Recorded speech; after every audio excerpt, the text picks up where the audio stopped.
দেখেন ওকে স্যুপ খাওয়াই তো এদেরকে, ইদানিং হচ্ছে ওরা ট্রেন হয়ে গেছে, চিকেন স্যুপগুলো খাওয়াই।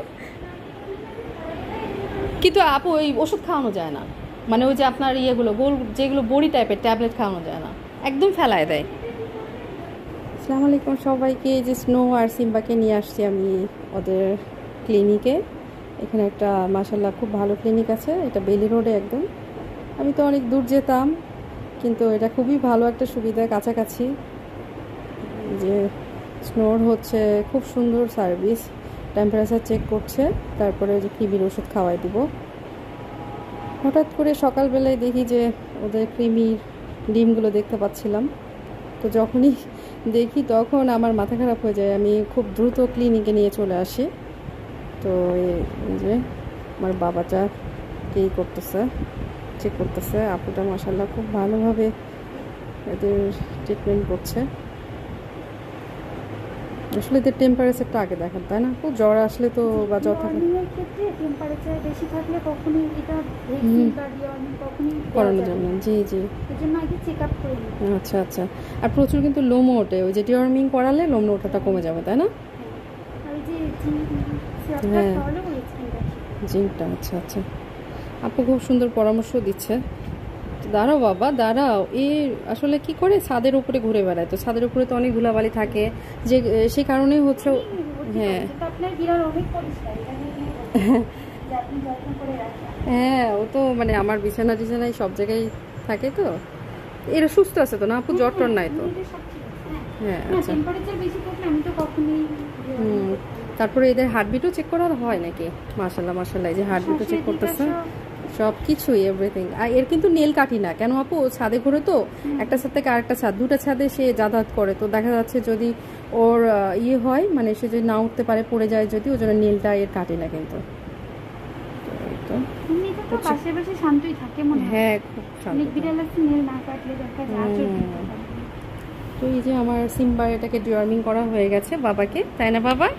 কি হয়েছে তোমার? ওর নাম কি আপু? ওর নাম স্নো।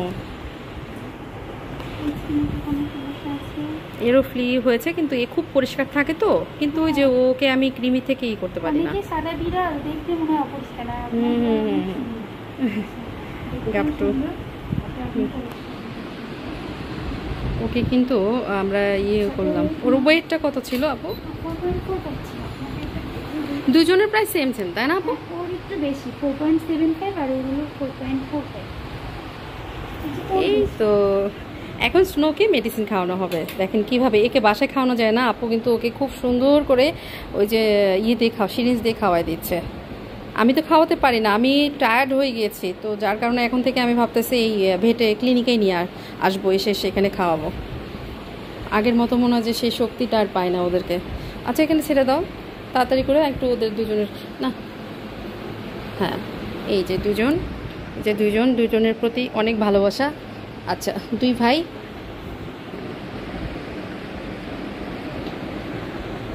ভাইয়ের ছবি উঠায় নিলাম, ঠিক আছে? দুই ভাই আজকে মেডিকেলে ক্লিনিকে এসেছে ডিওয়ার্মিংয়ের জন্য। ডিওয়ার্মিং যে কতটা গুরুত্বপূর্ণ আসলে যারা বিড়াল পালে তারাই আসলে বলতে পারে।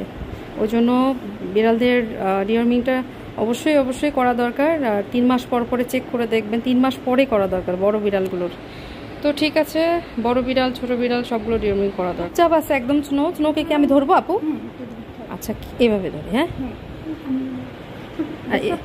সবসময় এভাবে ধরবেন, দেখবেন আচ্ছা ঠিক আছে।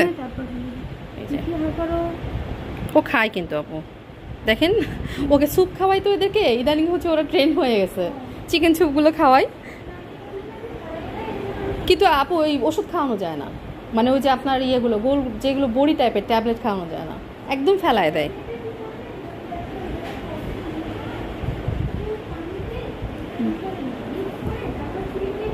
ও আচ্ছা আচ্ছা, হ্যাঁ হতে পারে। আরেকটা আছে বাবা, দেখছো কত সহজে সব কাজ হয়ে গেল। বাসায় যে কিরকমের জ্বালায়, সত্যি কথা। এরা বাইরে আসলে না সাধু হয়ে যায়। যা দিকে যা।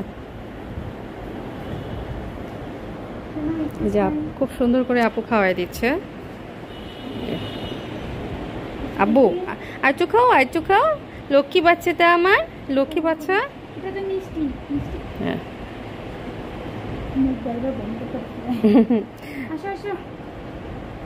দেন আপু, খাওয়াই দেন, সমস্যা নেই।